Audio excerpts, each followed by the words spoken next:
Kung sino po nung nais na makarating ng langit ay gumawa ng naaayon sa kalooban ng ating Amang nasa langit. Alam niyo, hindi sapat magsimba na magsimba. Ano po?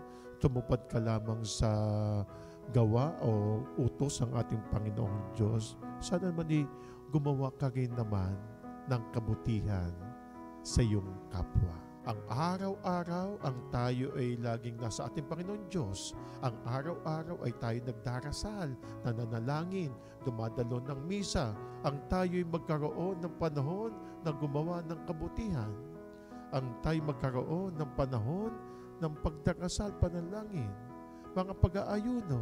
Magsimula po tayo at magpatuloy ng mga gawaing kabanalan, lalo na po sa kalooban ng ating Panginoong Diyos.